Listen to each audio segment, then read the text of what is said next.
Hello and welcome. Thank you for joining us. My name is Ben Wilder, Director of the Desert Laboratory. I'm speaking to you from Tumamoc Hill, known in Atum as Chimamagi Duag, Horned Lizard Mountain, on the ancestral lands of the Vipri and Tohono O'odham peoples. This volcanic hill is of prominent ancestral, cultural, and sacred significance to the O'odham nations, including the Tohono O'odham Nation, Gila River Indian Community, the Salt River Pima Maricopa Indian Community, and the Ak-Chin Indian Community, as well as the Hopi tribe and the Pasco Yaqui tribe. The Desert Laboratory recognizes the cultural significance of Chimamagi Duag as the bedrock of our institution and our future actions. This lecture series is celebrating the creation of the new Tumamoc Resilience Garden, which we'll be creating the basins for in the middle of this coming month of March here in 2022. So this lecture series, Planting the Seeds for Tomorrow, is connecting you to the inspiration for this new garden space, as well as the creators that are really bringing it to life and inspiring it, both conceptually and hands-on, to really help you all envision this space, but also understand what we're trying to accomplish in its creation. The garden space we are creating is based on and will bring to life a number of different knowledge systems and approaches to growing plants in an arid environment. In the first lecture of this series, we learned from Aaron Reardon and Gary Nabhan the conceptual underpinnings of arid America, a region with an incredible diversity of crop wild relatives and ecological interactions, such as the nurse tree concept, that form the literal overstory of the garden for the food plants that will grow below. We then heard from Brad Lancaster how we can capture the rainwater we receive in the desert, especially in an urban setting, to sustain gardens of arid adapted food plants with the rain we receive in our region, and how we will be doing so at this site. The plants we will be growing in this garden have long associations with people, which continue vibrantly to today and tomorrow. We are very fortunate to have Maegan, Sterling, and Ruben with us today to share their perspectives. As we were talking in the preparation for this presentation, the four of us quickly arrived at the fact that there's not a straightforward way to communicate the great cultural connections to the land and plants encompassed by indigenous agriculture, and that there's no single answer or perspective that represents a culture, in this case, O'odham agriculture, and that there are many important elements to consider before perhaps even talking about the plants or ways to grow them. So accordingly, this presentation will be a conversation amongst us to begin to talk about the cultural importance of agriculture on the very lands where the Desert Laboratory resides and where the Tumamoc Resilience Garden will be. So to begin this conversation, Reuben Chukbach, whom I will formally introduce along with our other speakers shortly, will read his poem, Seeds of My People. Reuben, welcome, and thank you for sharing this work.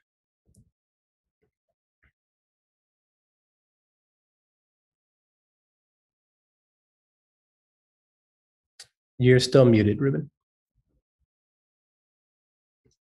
There you go. Okay, thank you, Ben. Seeds of my people. In the soils of these lands, I am my ancestors. In the soils of these lands, I am fed beyond my stomach. In the soils of these lands, I am connected to the balance that is me. In the soils of these lands, I am the beat of Mother Earth's heart. Food sovereignty. It continues to be the war on me. Food desert. But there's always been food in the desert. I became fat when they took our food and water living away. They took my food and water thinking away from me. But the seeds were planted in O'odham Himadak by Iitoy, so I am okay. In the fields I am the connection of past and future. In the fields I grow in the songs. In the fields, Himadak philosophies are planted. In the fields I am harvested. In the roots of ancient foods, I don't exist in trauma.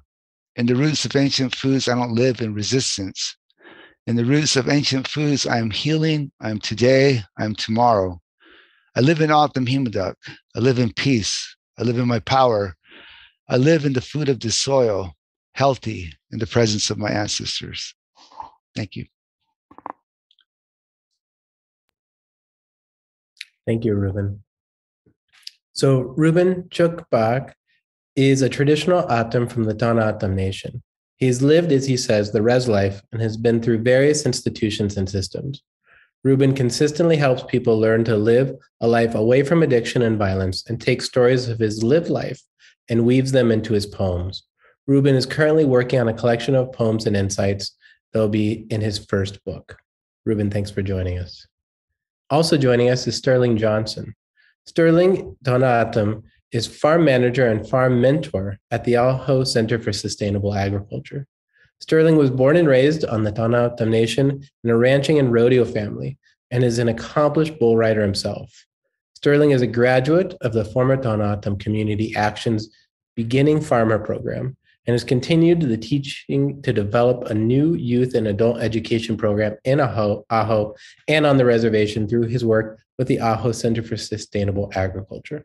He currently farms 2 dryland fields and 3 urban market garden, he currently farms 2 dryland fields and 3 urban market gardens farms, teaches weekly classes in 2 high schools, and has overseen 22 farming apprentices and 22 youth interns over the past 3 years, 70% of whom are Tohono O'odham. Sterling has extensive experience in marketing of traditional Native American crops and other local crops and products, and working with Native and other producers. Building on the 8 years of experience with the Aho Farmers Market, he is one of the leads on developing the O'odham Farmers Market. Sterling, it's an honor to have you with us. Also joining us is Maegan Lopez. Maegan comes from the small community of Newfields, Arizona, on the Tohono O'odham Nation at the edge of the US-Mexico boundary. Maegan shares, I am passionate about Tohono O'odham lands, understanding how to help preserve and retrieve traditional agricultural practices, preserve the sacred knowledge, maintain ongoing life of our language and traditions that have been held valuable, and I am passionate about learning everything I can, as well as sharing my own experiences.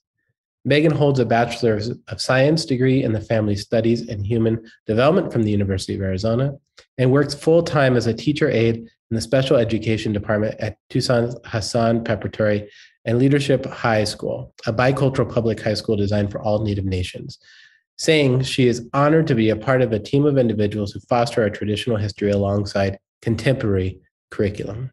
She also works as a gardener's assistant for the Friends of Tucson's Birthplace at Mission Garden in Tucson, noting, I started as a volunteer 3 years ago and began to form a strong connection to this amazing and resilient space, a strong resonance of my own childhood.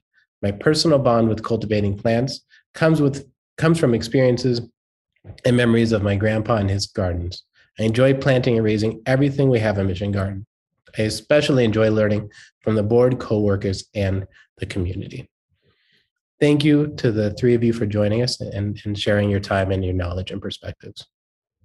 So to begin this conversation, I want to start at, what does agriculture and food sovereignty mean to you?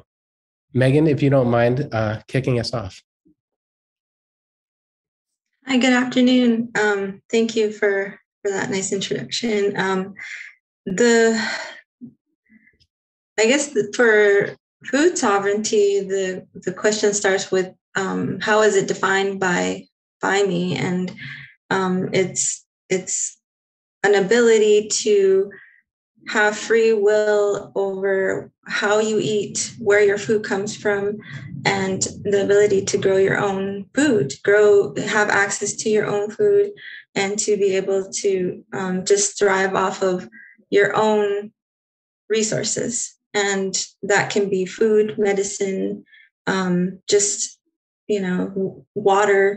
and have the freedom to do and take care of those things.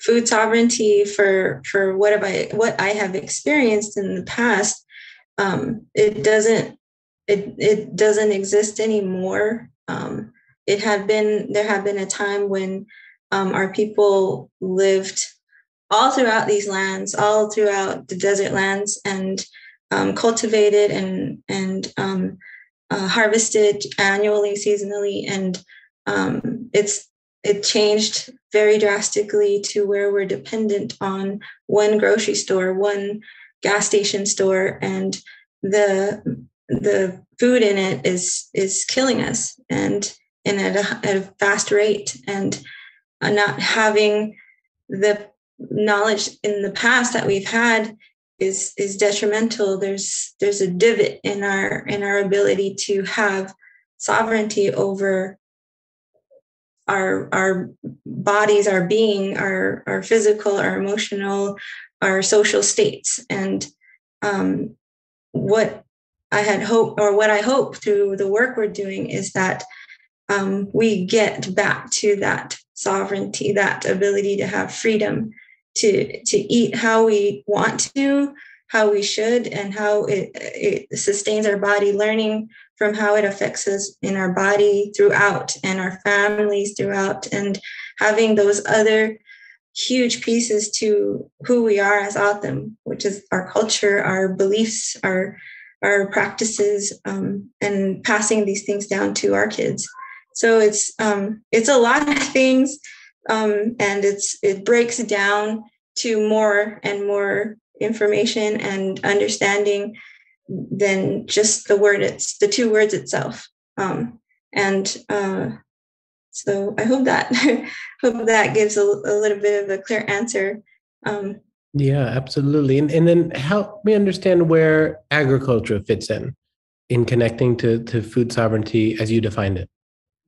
Well, we have this, if we have access to the seeds and we have access to the lands and access to the water and all the things that are equipped, that equip a farmer to have successful, food resource, that is freedom. That is the free will to have these things and grow it for your own family and your own community, and do these successfully throughout new generations. That's something of a precious knowledge, something that we have to rely on as people from here, originally from here. And as you mentioned at the beginning, the land is very diverse. It's got all kinds of different foods and regions and mountains and valleys, and so the access is just numerous. And if we had access to that good agriculture, then and access to good lands, then that is agriculture and food sovereignty, working into our new generation of kids and potential farmers and potential successful Atham. Yeah, no, thank you. That's really, really a wonderful way to think about that. Sterling, what would you add, or how perhaps you think about it in a different way? No, sovereignty is something that is one. No, it's not a word in Autumn that you can define. The language is very. It's different. It's very complex, especially when maybe come from different parts of the reservation, or you're part of the brother and sister tribes where things are taught or said in a different way. And the way sovereignty comes down to me is how we define it, not what a government decides what sovereignty is. No, sovereignty is what is equality for the Autumn people, because there has been people that have taken advantage of Autumn resources and not paying their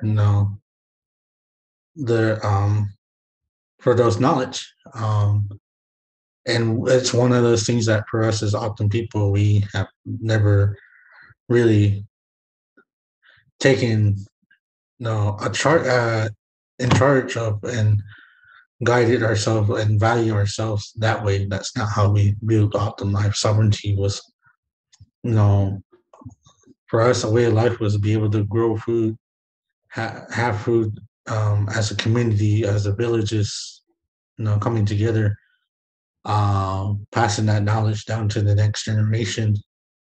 And and having and also just having that resources or access to do those things. And that's for me, sovereignty is something that um, people still don't understand. It's something that it's just a word, and to exercise our freedoms and to exercise those things, that's something that we're still learning to do. As far as teaching other people and teaching ourselves how to value our work, uh, to create equality, because on the reservation there's only so many tribal um, opportunities to work on the nation, and it's hard to value your work if your work is more valuable off the nation than it is on the nation. And it so for me, how do you bring two together? How do you bring or if you didn't do things on the nation, how do you teach people what sovereignty is? And for me, I'm grateful that I get to do that by starting the auto market as RCC and as a collaborative effort between the districts and the other farming organizations to create those opportunities for Autumns to see what's valuable and actually have access to cultural appropriate foods, but also bring new things into people's lives. Yeah, thank you. Yeah, that's great. And Ruben, what would you like to add before we move on to the next question? So the two concepts that ag and food sovereignty to me are, for the Autumn at least, it's just a one thing. It's not, they kind of they just coexist. Like everything's connected for us, so we don't really, kind of like Sterling and Maegan were saying, it applies to everything, but to overall well-being of the individual, the families, the community, the health of the individual, the families, the community. But in terms of like the Western definition of the two, ag is crazy. Ag has been crazy for a long time, and I mean, even here in Arizona, where there's still lands that are followed because of the DDDs that they used back when. I mean, that stopped in '72, and still these lands they're followed. You can't do nothing with them. And then the overgrazing of ranchers have done so much damage to these lands. It's so I don't know. And then the monocropping and all that, like for me, and especially in Arizona, where they're growing things in Arizona that shouldn't be grown in the desert, and they're taking all this water. It takes all this water to grow all these crops that have no business in the desert. And it's just taking, and we suffer for that because they're taking our water resources from us. They've been doing it since they got here. It's nothing new to us. So then if you go into the food sovereignty, that definition doesn't even apply. It doesn't apply to us because the majority of our people aren't employed. The majority. They're on food stamps, welfare, where they have a limited source of income, and all they can afford is that processed crap you buy in supermarkets. They could learn exactly what Maegan and Sterling was saying. They could learn that, but in this assimilation process, they're so far gone from these concepts right now. Like Maegan was saying, that it's just kind of relearning this that will help us to move forward in this direction. But again, these things are always taught.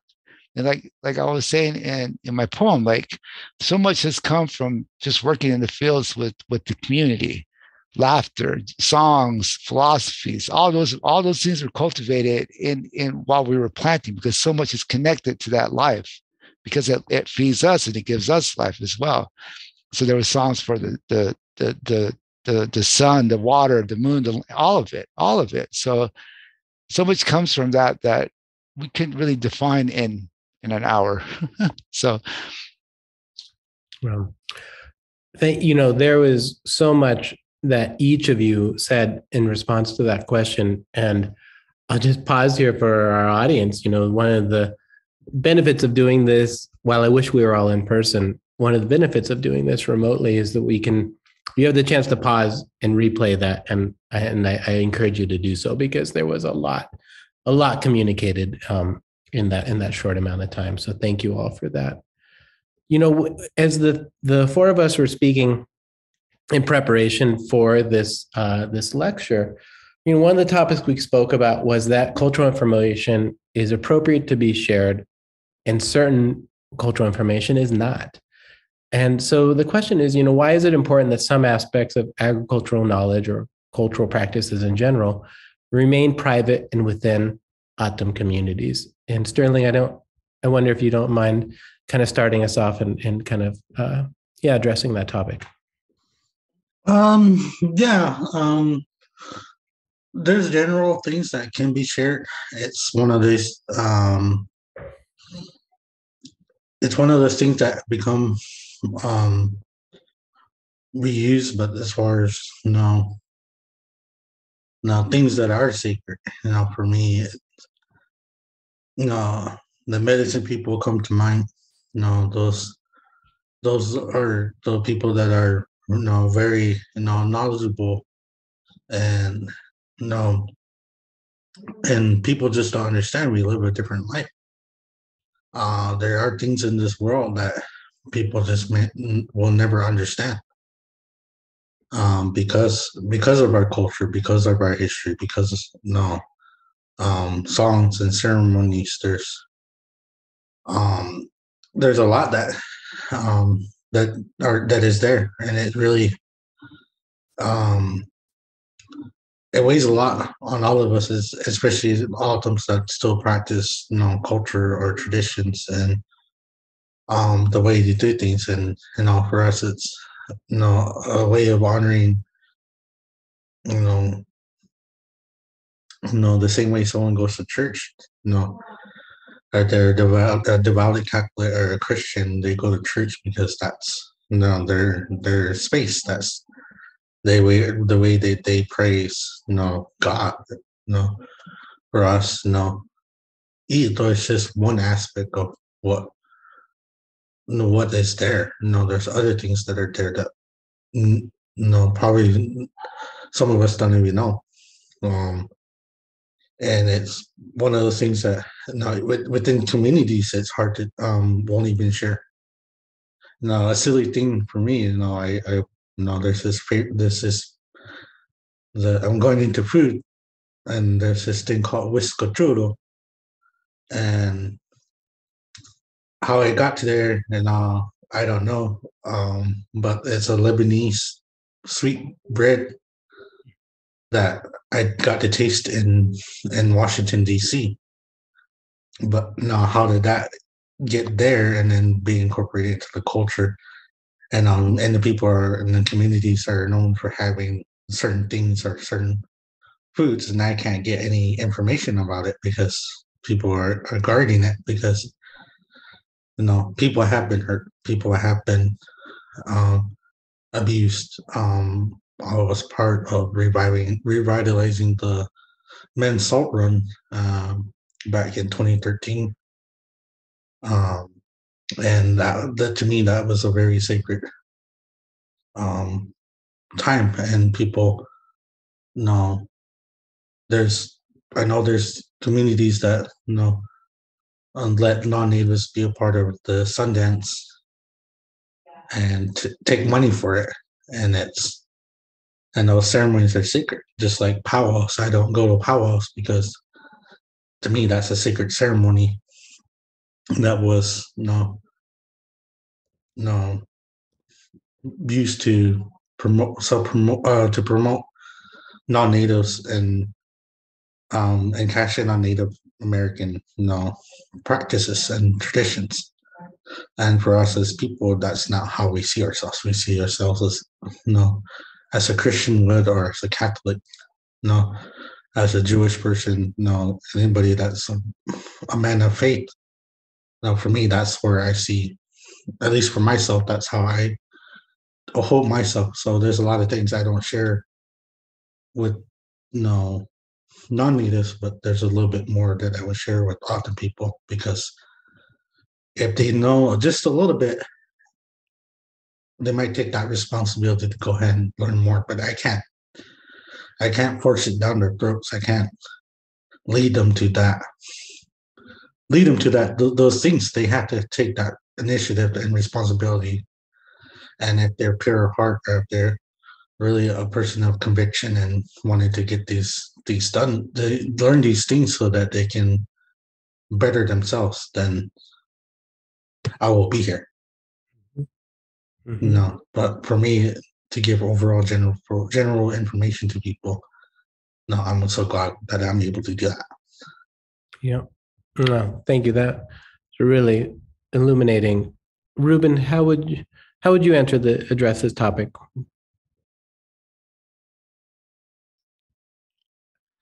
Well, it's pretty simple. I think you have to respect what an individual is willing to share with you, period. And that's it. And not really question why. Why? Because there's another part, a component to a lot of things that traditionally, and I am traditional, so I understand it's like there's a lot of things that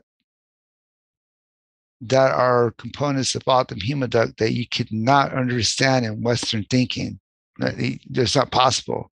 And so and even for the Autumn that aren't traditional and are more Christian and what have you, it's even hard for them to understand what that is, because and you got to understand too, like the majority, like pretty much assimilated. You know what I mean? We grew up in these schools and academia, like higher education, all that, and I have a BA, and so I did that whole track. But I was fortunate that I come from a traditional family, so there's just things that you wouldn't be able to see or understand in this thinking. And even if it's presented to you, and even if the knowledge was given to you, it's hard to really grasp it with that Western mindset. So that's another component of, I talk with some of my elders, and they just get to the point where they don't even bother sharing some things with some people because they know that they won't understand it. And so, like, it's the same with non-Autumn. It's just that same thing. Like, if I told you might think I'm crazy or something. But again, it goes back to like there's a lot of things that we can't share. So, Maegan, what would you like to add? Excuse me. Very similarly to both Sterling and Ruben, it's a form of respect to just be able to accept what an Autumn person is telling you, whether it be I'm not going to share that with you, or it's also just a form of respect, and also accepting this person as a human being, that we have rights, that we have this unique life that we have, that we're gifted, and it should be taken as understandable that we all live a unique life, and that we're just trying to live ours. And if that means we're living with the presence of mind, just like everybody else, just like you, we also have a sacred life, a protected life, a life that we're trying to foster and keep sacred. And if agriculture does fall into that space, and it's something that's been passed down since the beginning of time, and it's been insinuated as well as directly been told. You take care of these things, or you take care of yourself, or things that are meaningful for like I can think of things my grandparents have told me, and things that I've had the ability to be a part of. And so I really thank both of Ruben and Sterling for explaining that, and for knowing from my own source of knowledge. We're a patrilineal society. look to the males for a lot of direction and support, and to, step to a lot of what needs to be done, what the directions are of the community. And it's important that, we all support each other and see that same direction of taking care of our plants, our home, our kids, our family systems, our cultural systems. And so that's a big reason, I think, why it's important for non-O'odham to understand that if they're being, a part of something like our agriculture, our planting time, or a prayer, or a talking circle, it's really important to listen, to just listen and not be thinking all the time of things that need to be asked, but just stop and listen. Because I run into a lot of that where people, they're already ahead of themselves and they're not in the space with me when we're talking about serious things. And that is just a really, it's already dismissive.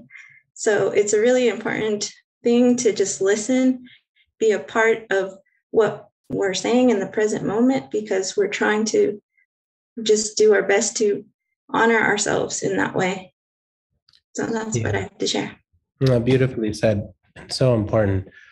Related to directly what you're saying there, and all of you contributed, in terms of thinking about non-O'odham when having conversations, and you or anybody we may be speaking with is sharing, I think it's important to not ask inappropriate questions or probing questions or questions that are culturally insensitive, right? That are not recognizing, right, that there are limits to what you are comfortable or an O'odham is comfortable sharing with a non-O'odham.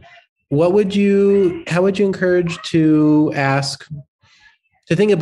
encourage non-O'odham people to ask questions that are culturally sensitive and recognize this gradient of appropriateness, right, of what is a culturally appropriate question to ask? It's and it's hard because that's a really hard question, because it's really, for us O'odhams, we're very, kind of like mean in a way to each other. But it's more like that. It's a cultural understanding, and with the way kids are being taught now, it's very hard to convey that, especially when they're distracted by social media, TikTok and Snapchat and Facebook and all these other things. So it's really hard to convey. I find it tough because the assumption that Navajos and Apaches and Hopis are all the same, and I work with NCCC AmeriCorps groups, and I said something in Octo, and then this girl from Oregon, and then this girl from Connecticut, that was the supervisor, saying, "Oh, what did he say? What is he saying?" And the assumption that we speak all the same languages, that was the worst part. I think that's one of the things that people are just gonna have to find their way, not to be not. It's gonna be hard to find your way around an option, not to assume that that's how they're gonna be. I had people that saying, "Well, we honor people and we feel like we're doing everything traditional." I'm like, well, not necessarily. I mean, you're saying you're doing it, but you don't do these things. The practices. For me, especially like when it comes to like smudging or stuff like that.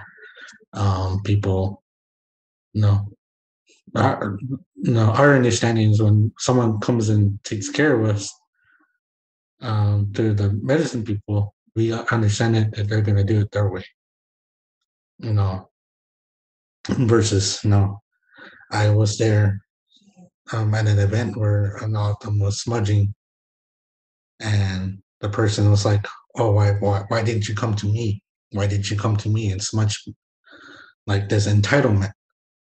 And I think that's the worst part, is that the assumption and entitlement that people think that natives are there for them to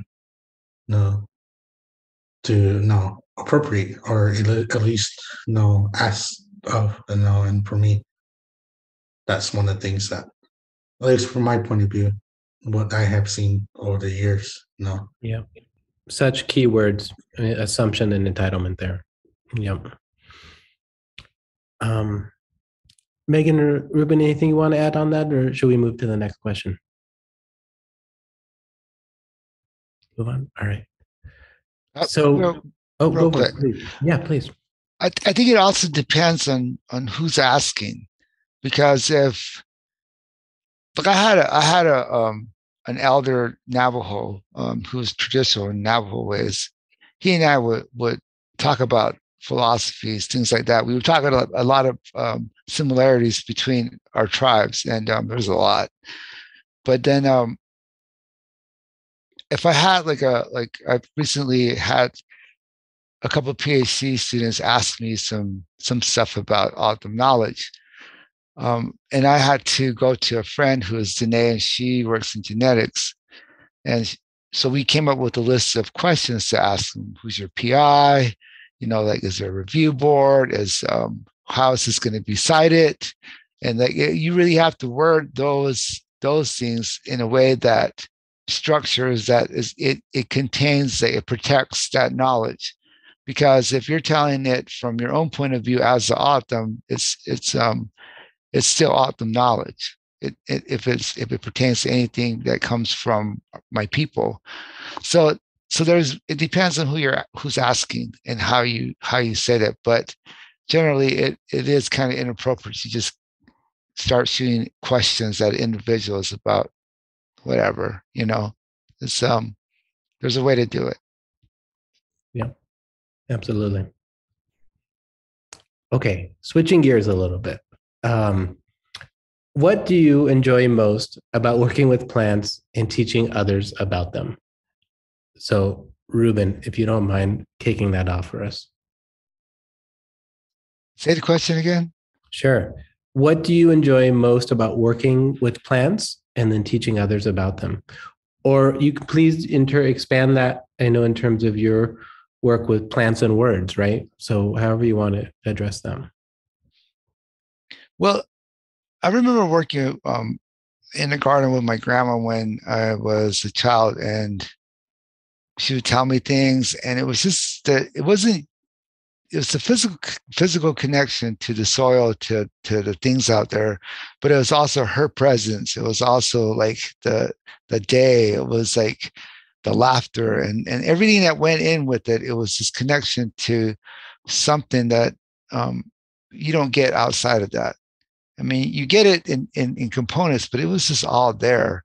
So there's this connection to the process of learning. I remember learning from her. And then later on, I haven't practiced any of that for a long time. And then I started learning again. Sterling showed me some things, and Maegan showed me some things, and other people showed me some things. So it's just getting that connection back. That's what I really like, is that connection to Mother Earth and to all of it. It's just, there's something in that you're not going to get anywhere else. Maegan, I know, as you guys read in your intro, and we had the pleasure to work with you over the summer on the desert monsoon senses when you shared with us about Chugi and creosote, and your connection to that plant in particular, which is so palpable. How about for you in terms of how you enjoy most working with plants and sharing them?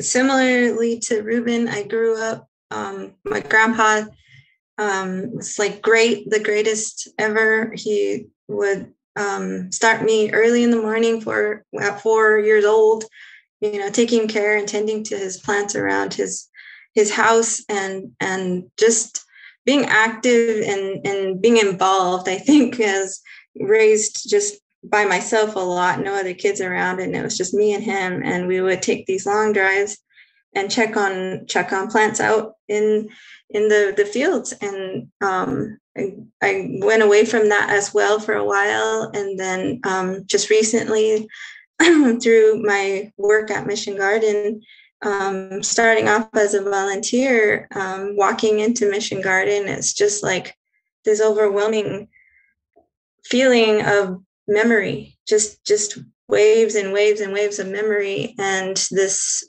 like direct connection to the smells, to the size of the trees, to the colors, and the overwhelming sense of energy in the whole space. And that's what it was like being around my grandpa all the time. And now working there for several years now and doing my own planting and encouraging others at Harshan to get into the planting and talking about it constantly, and just thinking, how do I relate this in a way that people find it enjoyable? Because a lot of people's, initially with students, it's like, it's hot. What are you doing out here? It's hot. And just, finding that enthusiasm at my level. And it's all of these memories, all of these just constant, like, great feelings of energy being around my grandfather, and having this ability to create, to raise, and tend to life, to these little things that rely on you for everything, and you get to watch them in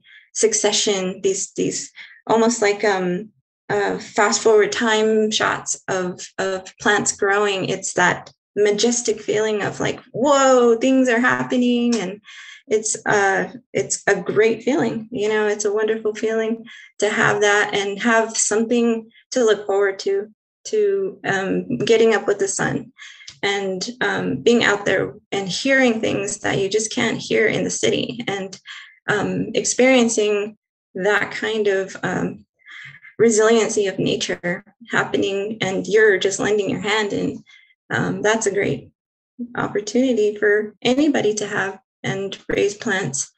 And teaching kind of comes with the history of where we're at in Mission Garden, and also where I come from. They come hand in hand, because I come from a whole other part of the Tohono Nation, and I have this opportunity to talk about the history of this area and what's been lended down from our ancestors to now, and this critical moment to continue, and having that energy to do that.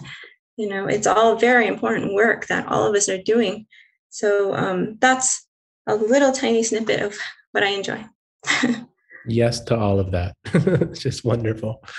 Sterling, for you, how about for yourself? For me, it's I've been teaching people for 25 plus years. It's really hasn't. For me, it's one thing that has always kept me going. Doing horse camps, doing during rodeos, doing competing myself, but also having that opportunity for kids and young adults to do that. That's the portion I grew up with. And it wasn't until 2011 when I actually started growing food, and that was probably one of the things that was a big learning experience for me, because it was one thing that people people did this without machinery. People did this without shovels, and how was it done? And then doing it a modern way, and finding enjoyment in that, and then finding culture, and then and the culture that's behind the foods, and then going off on my own and learning a whole new thing, and being able to teach that to where we're at the point where I'm now, where No, I'm with with the AHA Center for Sustainable Agriculture. We did this apprenticeship program where we first started, and it's continued because it's a need.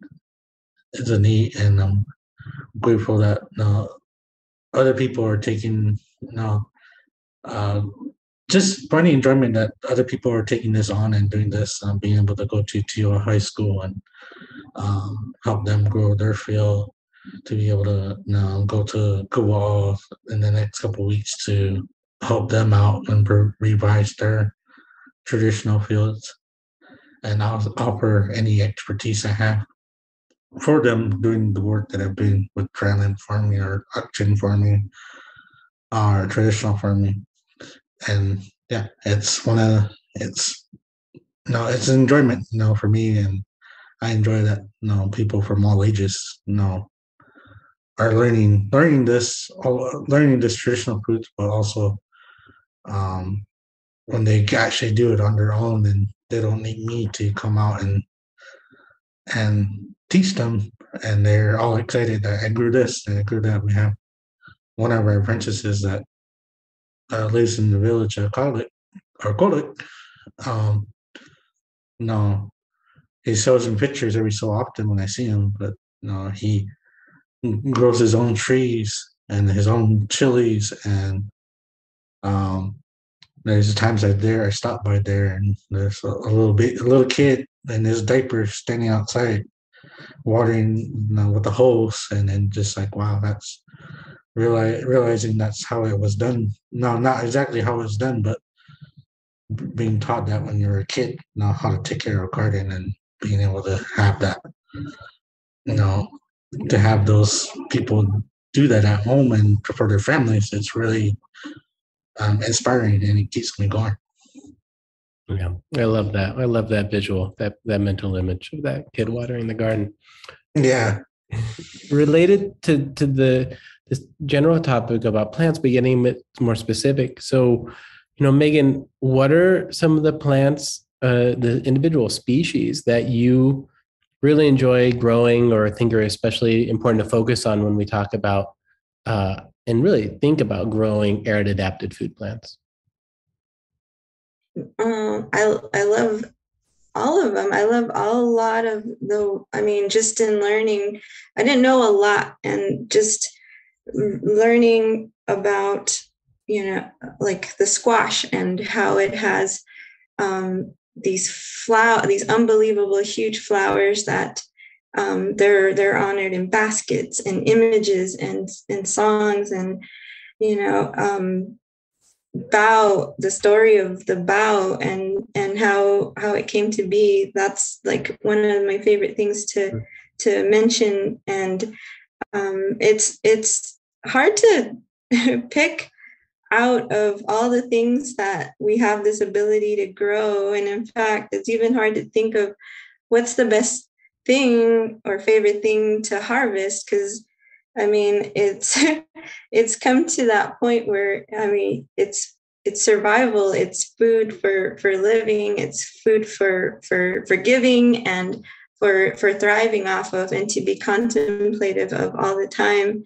And just in sharing a lot of the foods this past year with a lot of people, it's really the manner of sharing all of these species that we grow at Mission Garden and at the school. And it's, of course, our main crops, the 60-day corn. I had the opportunity to grow leader corn that a staff member at Hashin gave me. She's Navajo as well. And she thought it was a good idea to start planting them. And they're beautiful, they're leader corn, and just talking about them with the students, it gets them motivated and interested in a very adventurous manner almost. They were willing to just see how these corns came out if they were going to help me. So it's really the season that it gets me. The summer is the most it's like the most awesome time of the year for me. I love it. And I love it. One of the reasons is because a lot of people don't like it. There's a lot of people that really object and leave. And that's great. I love that because it's time for us to get deep involved with the season and dedicate our time, and don't have to go into like specifics. We just go and do, and it's almost innate to take care of all of these species that belong to the desert, and doing the right thing by the soil and by the water and by the seed itself, and just fostering all of them. The squash, the bao, the hoon, all of it, and the watermelon. I mean, come on, a yellow meat watermelon, everybody knows it, and they don't. You have to spend a lot of time with yellow meat watermelon to really appreciate how laborious that work is.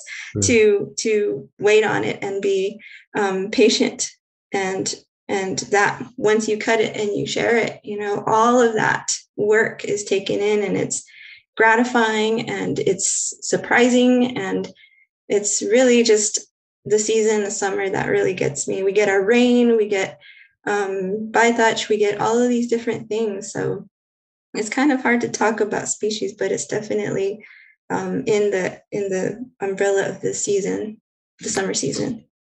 You're making me excited for summer's arrival even more than I was previously. Yeah, man. Ruben, how about for you? Are there how do you relate to any species in particular, or similar to Maegan, do you think of it more at a seasonal level, or how do you come at that? I really like the bao beans or tap-free beans, if you want. I think their story is just. I was talking about this whole resilience thing, and to me, the bean itself isn't being resilient to anything. It's just its natural form in the desert, like us as people. We're not mad at anybody. I'm not trying to fight nobody. We're just being our natural selves and who we are, and it takes up this form. So again, the philosophies in these foods that tell us about us. And then I of course I like the way they taste. I eat them every week, and but those are my favorite that come from the garden. But the ones that Mother Nature grows would just be spinach and bythatch for me. Those are my two favorite out there. I mean, of course, Jordan, but yeah, that'll be it. Great. Sterling, how about for you in the work you do in the gardens? It's really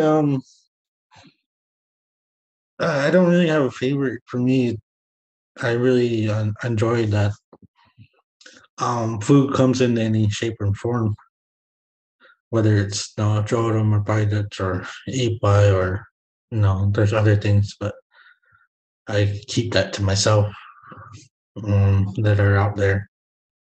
And it just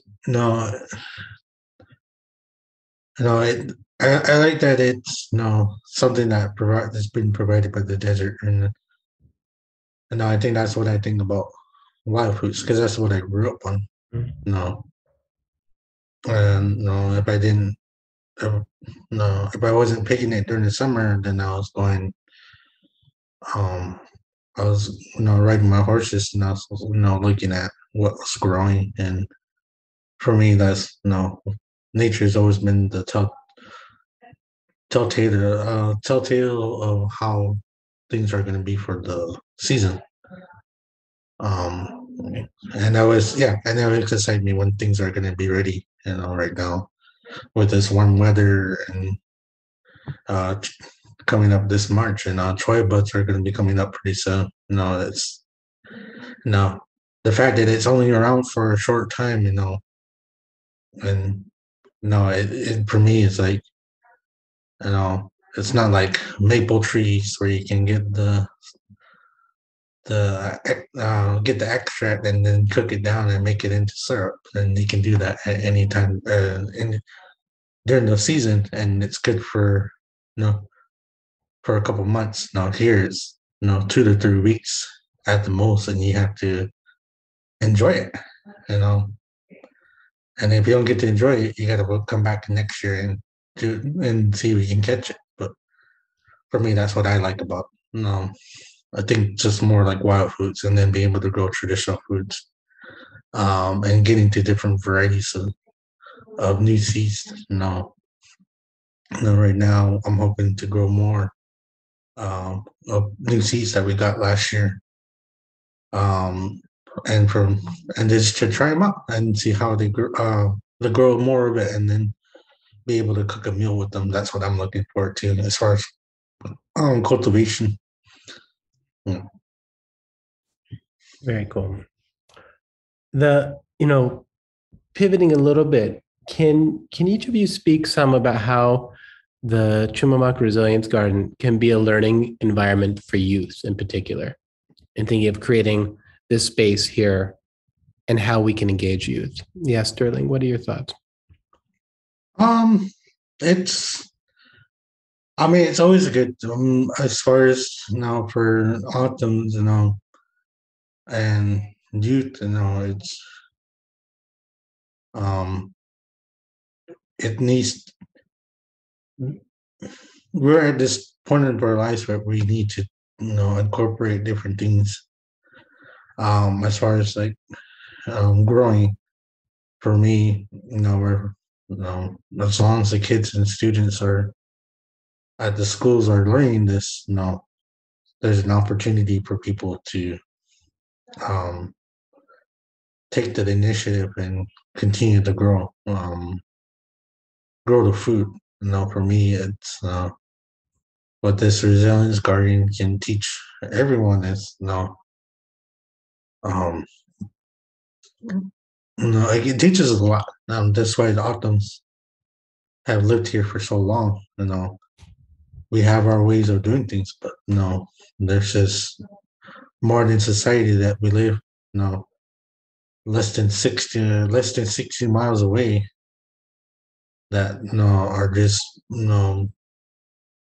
pushing things to its limits and figuring out what can be done. And that's what I find the enjoyment about being invited or going to other gardens, not just to share what I share, but learning from others how these things can be done. Yeah. For me, that's and for me, there was a reason why autumns grew the way they grew, but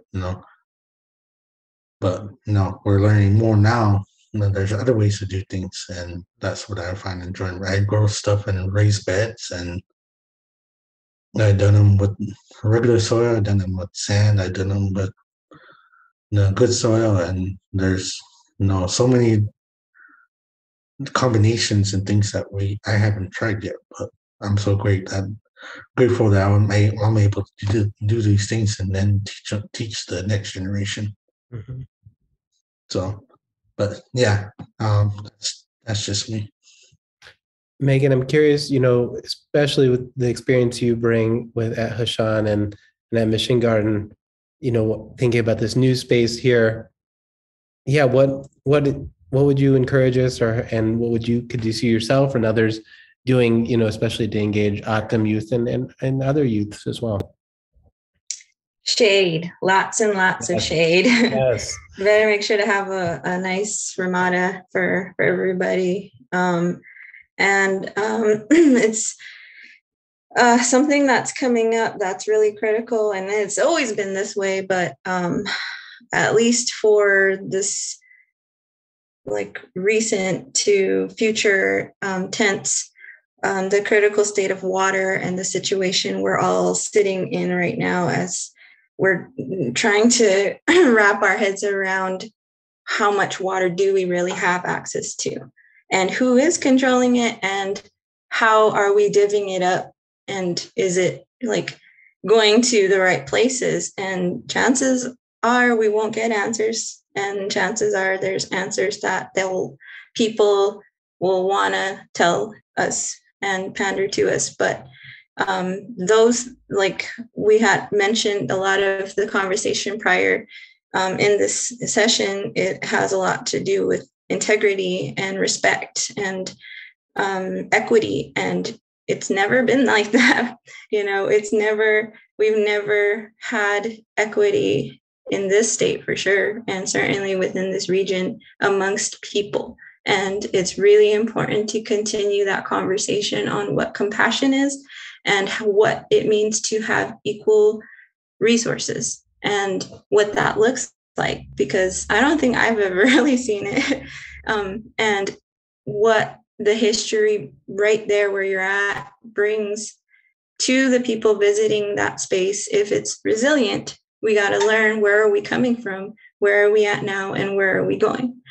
And the opportunity to access all kinds of food, another piece that is equitable to all people if they're given that chance, that right, that, people leaving that garden could potentially take a whole basket of corn and pass it out along the side of the roads to many people who are holding up hungry signs.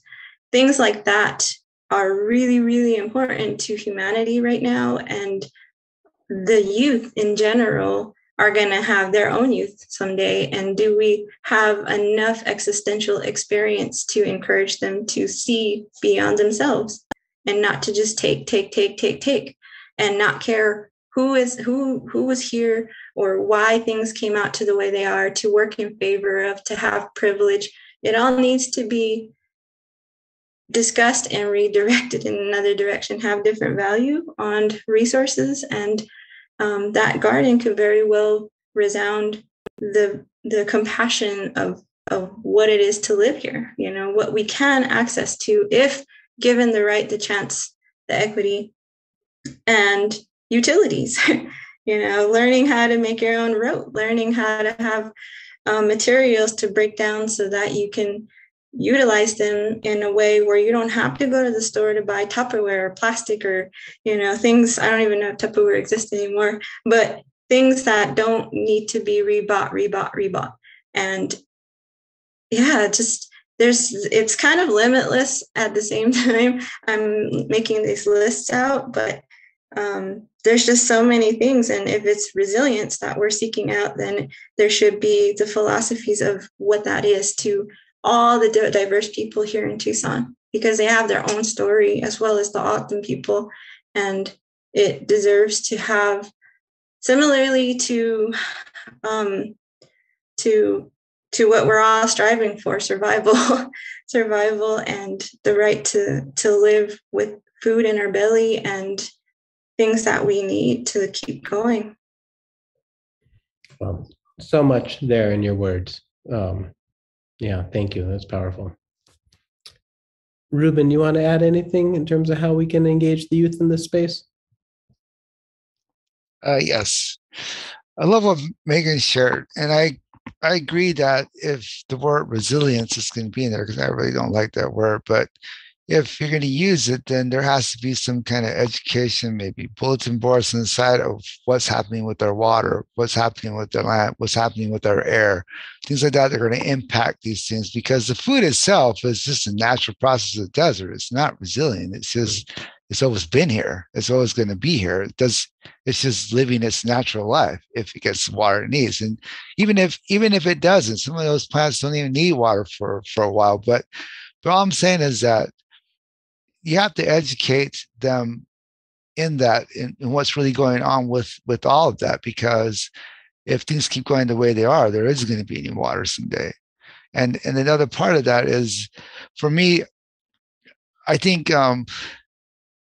teaching youth is always a good thing, teaching youth, but then you have to also teach the family, because if you teach something to that youth at that moment of time and they only hear it like once a week or once a month, and they go back home and their family is practicing different things, that's what I mean. If they're just a child and their parent is like, well, that's good for them, but this is how we do things in this house, kind of thing. It has to be taught in that, to the family, to the house, to change, to make that change.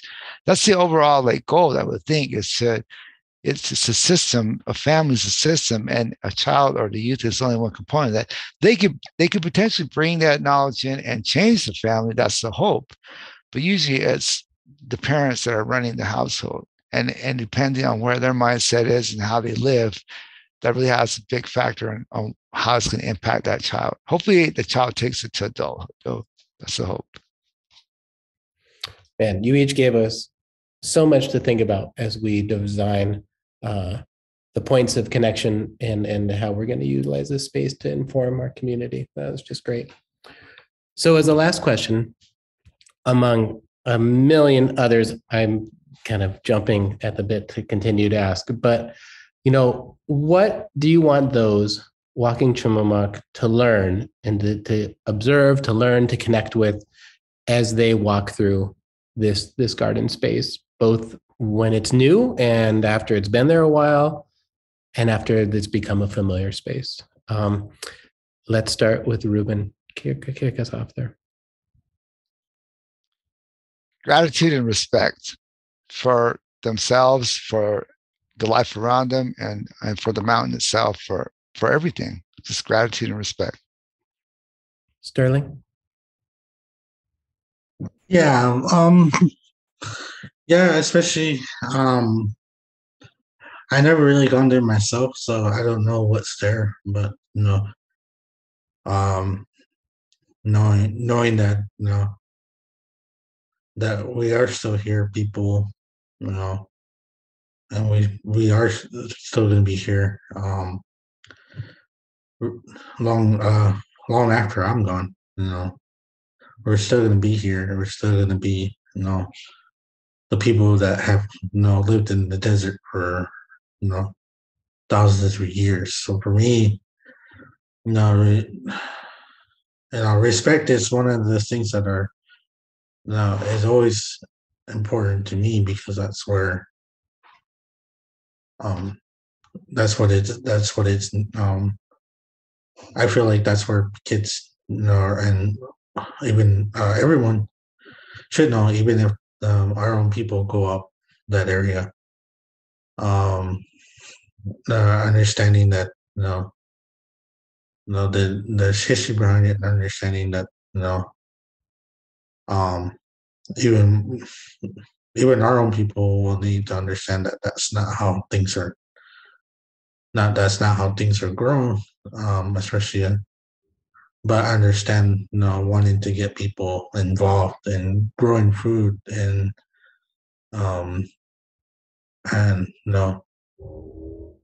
educating people about growing food here in the desert or in their communities, because they don't have the lifestyle that we have. They don't have that access to land or that access to water. But what you do have access is to what you're in, where you call home. And it might be Oro Valley, it might be downtown Tucson or South Tucson or East Tucson. But people will have access to this way of growing. That's why for me, seeing people growing the way they're growing, it gives me inspiration to push what growing food for me in the desert, and what's possible and what's not possible. Yeah. So for me, it's and I know and people interpret it the way they want to interpret it. That's the hard thing about for me, that's why it's hard for me to share my knowledge with people, because people have their own way of interpreting things, and sometimes it's the way you want it to be, and sometimes you don't want it to be that way. But that's where we in the beginning of the conversation. That's why we share. There's a general information, but then there's information that we don't share, and so. But I'm hoping in the decades to come that things will be more open. Things will more be compatible, that our people will coexist. They coexist now, but it's a hard thing to coexist when you're in poverty and are given crappy food, and then you're in Tucson and you have access to a lot and the economy, to resources, to a lot of things that Optans are not so used to having available for them. So but here we are. We're having this conversation, and I hope your students or your attendees take from this and learn with the little that we're given to share. There's so much more, and we all three of us are doing our own thing. And I'm glad that they're still doing what they're doing. Maegan, Ruben, everyone that's here, and you guys as well. You guys are doing this. You guys could have been just say, "Oh, okay, we're being difficult. Let's not do this." But you guys are taking time out of your lives to record this and piece this together and make it available for people to see us. Okay. So thanks, Sterling. Maegan, how about for you? What are you hoping people connect to and take with them and observe in this new space? Well, just the ability to be present.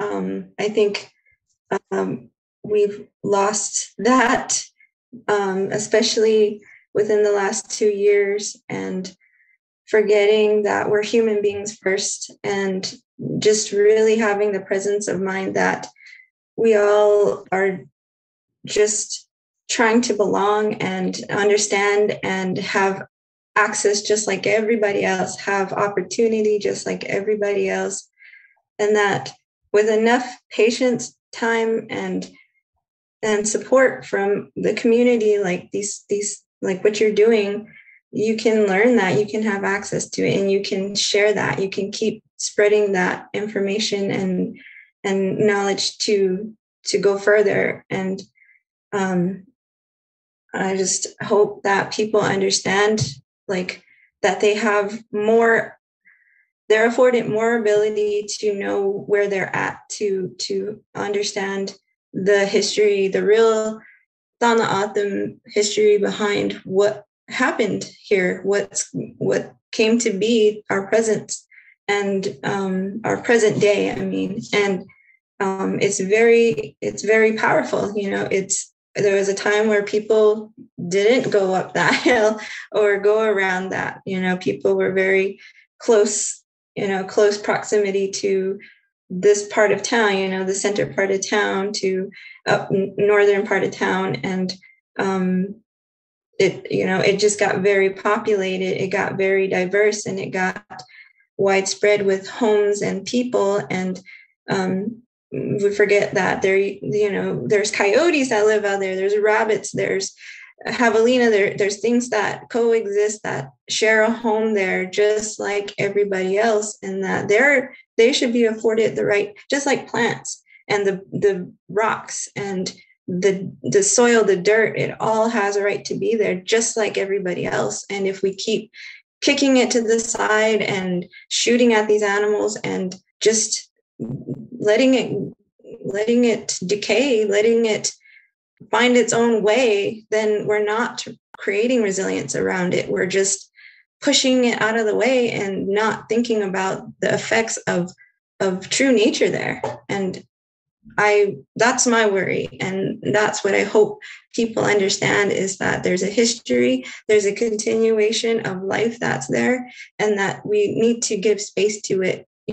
All things living, birds, lizards, Tumamoc, these things exist still, and just not to walk over them or take them or abuse them or do things that counterbalances with what I think we should be doing as people, as Atum, as human beings, is give respect. Like Ruben said, give respect and integrity, and also give yourself respect. Like learn from just being mindful and being present, and not be worried about the news all the time or what's going to happen, and the economy, and it's all going to still be there, but we only have the moments that we're in. And if we have the spaces where we can meditate that and work towards that in a community setting, then that's really important. That's a very strong muscle to exercise.